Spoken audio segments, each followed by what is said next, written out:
लुकमान हकीम ने अपने बेटे से कहा, ऐ मेरे बेटे, मैंने लोहा और पत्थर सब उठाए हैं, लेकिन कर्ज से ज्यादा बोझिल कोई चीज नहीं उठाई।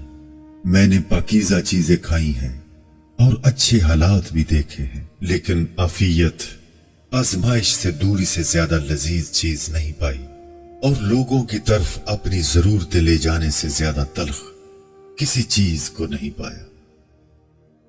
ऐ बेटे, जो कहता है वो झूठ बोलता है कि बुराई बुराई को खत्म करती है।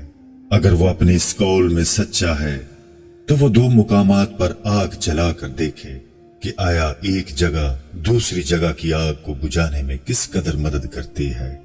हकीकत तो ये है कि खैर और भलाई ही बुराई को खत्म कर सकती है, बिल्कुल उसी तरह जिस तरह पानी से आग बुझ जाती है।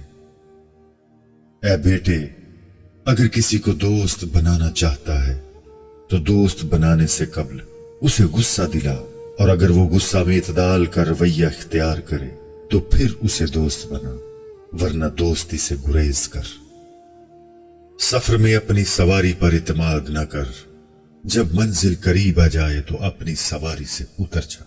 शब के आगाज में सफर न कर, सफर में अपने साथ अपनी तलवार, जूती, अमामा, कपड़े, पानी, सुई धागा और चीनी वगैरह रख। अपने हम सफर का हमदम और साथी बन जा, सवाए इस सूरत के कि जब वो कोई गुनाह का काम करे। लुकमान हकीम ने अपने बेटे से कहा, नाफहम औरतों पर कभी भरोसा न करो, क्योंकि वो तुम्हें नुकसान के सिवा कुछ न देगी। हजरत लुकमान हकीम ने अपने बेटे से फरमाया, हासिद की 3 अलामतें हैं। पीठ पीछे लोगों की गीबत करता है, उनके सामने चापलूसी करता यानी खुशामद करता है, और दूसरों की मुसीबत पर खुश होता है।